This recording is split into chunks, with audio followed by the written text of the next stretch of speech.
Et si demain tu arrêtais de mettre le feu à la valeur que tu crées? Je parle de ton argent bien sûr. Bienvenue à toi sur ce nouvel épisode de 30 jours pour partir à la conquête de sa vie. Je te présente chaque jour du mois de février 2024 une thématique différente pour que tu puisses améliorer ton quotidien, développer ta confiance, tes compétences, bref, te prendre en main. Si tu regardes cette vidéo quelques semaines ou quelques années après sa sortie, pas de panique, ce contenu est totalement intemporel. Aujourd'hui, il s'agit du 14e épisode après avoir évoqué hier l'importance de développer ses compétences sociales. Si tu n'es pas à l'aise avec ce sujet, je t'invite à aller voir la vidéo juste après celle-ci, elle est disponible directement dans la description. Ces 30 contenus que je te présente sur un mois sont vraiment complémentaires pour que tu puisses changer les choses. Je te mets la playlist qui reprend l'ensemble des épisodes à la fin de cette vidéo et en attendant, pour ne pas manquer les prochains, je t'invite à t'abonner juste ici et à activer la cloche.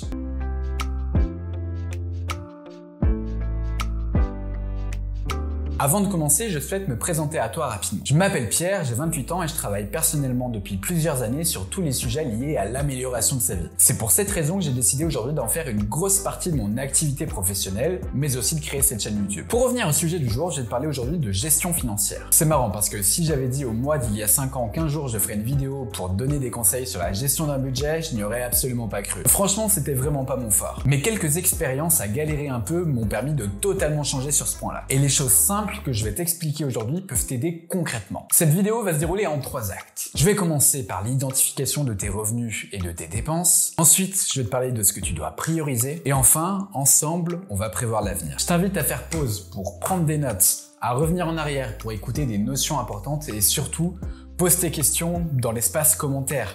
Il n'y a pas de questions bêtes et je te répondrai dans la mesure du possible.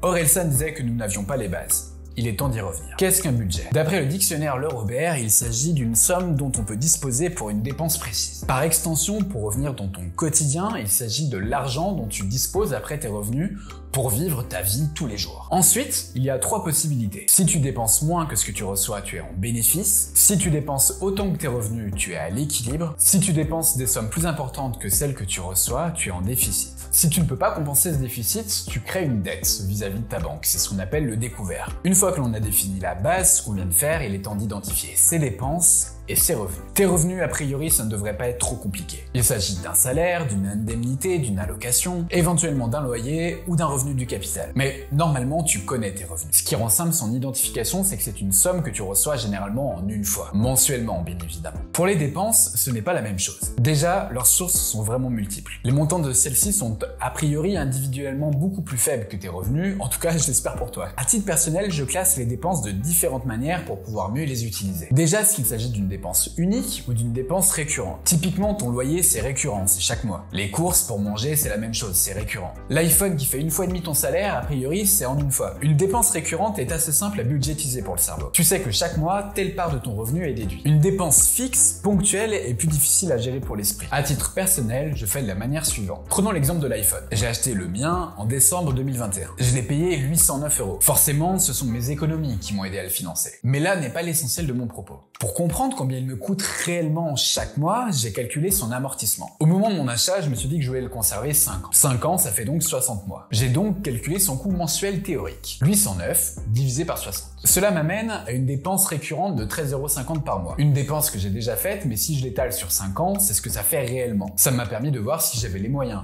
ou non par rapport à ce salaire que j'avais à ce moment-là en décembre 2021. Sachant qu'ici, je prends un exemple d'amortissement. J'aurais très bien pu dire, je le garde 2 ans et demi et ensuite je le revends la moitié de son prix et ça fait un autre amortissement. Et ensuite, ça fait une autre manière de calculer. Mais si par exemple, j'avais acheté un autre téléphone sous Android par exemple, d'une valeur de 500 €, donc a priori moins cher. Sa durée de vie estimée de mon point de vue est de 24 mois. Non pas par rapport à son usage, à son fonctionnement, mais parce qu'après 24 mois, à ce prix-là, à ce moment-là, il y avait plus de mise à jour. Et plus de mise à jour de sécurité, moi, à titre personnel, ça me pose un vrai problème. Donc comme j'aurais gardé moins longtemps, 500 divisé par 24, ça m'aurait coûté plus cher. Bref, c'est juste un exemple. Identifier ses revenus et ses dépenses n'est pas toujours simple. Je te propose l'exercice suivant. Pointe chaque lundi tes 5 plus grosses dépenses de la semaine qui vient de s'écouler. Évalue leur importance dans ta vie, adapte-les, pose-toi les bonnes questions.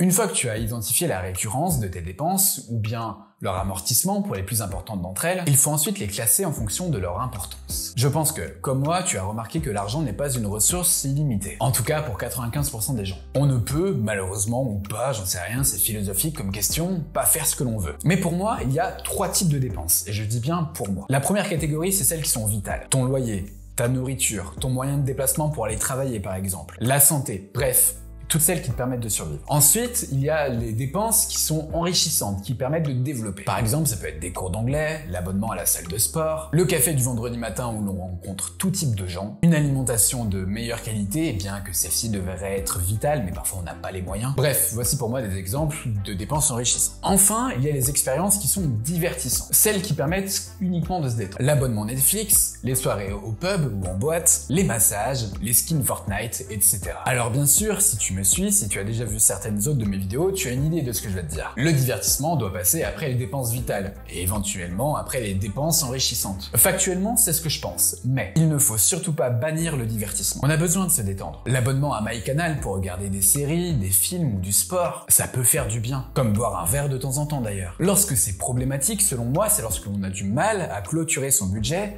et que les dépenses principales sont liées au divertissement. Si on en a plus que des dépenses vitales, c'est qu'il y a un vrai problème. Mais la bonne nouvelle, c'est que ça peut aussi se régler plus rapidement. Je t'invite donc à catégoriser tes dépenses. Tu peux utiliser ma classification à moi ou utiliser celle de quelqu'un d'autre. Lorsqu'on ne fait pas cet exercice, on ne se rend pas forcément compte de ce qui sort, pour quelle utilité. 10 € par-ci, 15 € par-là. Ce sont ces dépenses-là qui nous coûtent le plus d'argent. Pas l'iPhone ou le Samsung Galaxy que l'on va amortir sur 5 ans. Et l'argent restant, on en fait quoi alors? On le crame? C'est une possibilité, mais c'est pas ce que je te conseille. Je vais te faire une phrase bateau, mais une phrase qui est pour moi une vraie réalité. On ne sait pas de quoi est fait demain.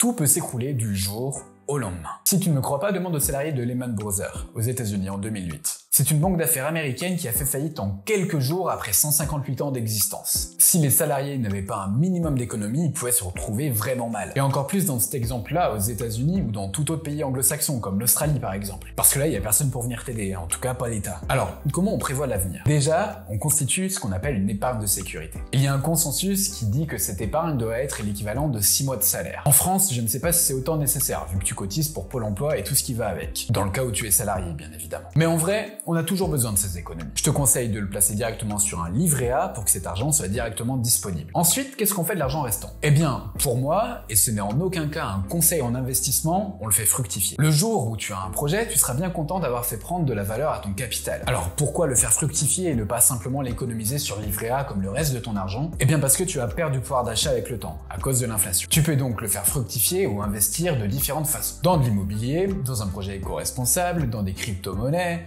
dans des actions. Je te laisse te renseigner. À titre personnel, je préfère le dernier. Je ne cherche pas la meilleure des rentabilités à tout prix, mais j'investis dans des entreprises qui ont des valeurs auxquelles je crois, qui ont des projets qui ont pour moi du sens, dans des structures qui peuvent changer notre avenir. Et pour moi, c'est important de pouvoir le faire tout en rémunérant mon capital. Investir dans une boîte qui recycle, moi par exemple, je trouve ça vachement cool, surtout quand financièrement elle m'apporte. Je t'invite à te prioriser chaque mois. En même temps que ton loyer, prélève-toi une somme à toi-même que tu mets en sécurité qui correspond à une économie ou à un investissement. Ça devient une habitude, une dépense inéluctable que tu ne crameras pas quelque part. Et ça en plus, tu le fais pour toi, pour ton avenir. Tu pourras te dire merci ensuite. Voici donc les 3 clés majeures pour moi pour que tu puisses mieux gérer ton budget. Identifie tes revenus et tes dépenses, hiérarchise tes dépenses, prévois l'avenir avec les économies et l'investissement. L'idée de cette vidéo, c'est aussi de te faire prendre conscience que tes efforts ont une vraie valeur. Et ces efforts, il ne faut pas qu'ils aient servi à rien. Bien sûr, il faut se récompenser en se faisant plaisir. Mais tout ruiner, je ne suis pas sûr que ce soit une bonne idée. Gérer ton budget, avoir cette notion de la valeur va t'aider à mieux construire ton plan d'action. Cela va aussi te permettre de mieux définir tes limites et de traiter ton corps comme un roi en le priorisant. Mais une bonne gestion des émotions peut t'aider aussi à mieux gérer ton budget en t'évitant d'être impulsif par exemple. Bref, tu fais ici un 14e pas vers la conquête de ta vie. Mais évidemment, ce n'est qu'un sujet parmi d'autres pour aller vers un certain épanouissement. D'ailleurs, le choix de mettre la gestion du budget dans ce programme n'est peut-être pas judicieux. C'est à toi de me le dire, mais pour cela, il va falloir développer ton esprit critique. Et ça tombe bien, on parle de ça demain. Merci à toi d'avoir regardé ce 14e épisode. Je t'invite à partager à toutes les personnes qui galèrent vraiment à gérer leur budget. Tu feras une double bonne action d'une part pour moi, pour m'aider à développer ma chaîne, mais aussi pour aider cette personne à qui tu tiens et qui galère vraiment avec ses thunes. En tout cas, je t'invite toi à profiter de ton quotidien grâce à ta super gestion. C'était Pierre de la chaîne En Forme. À demain.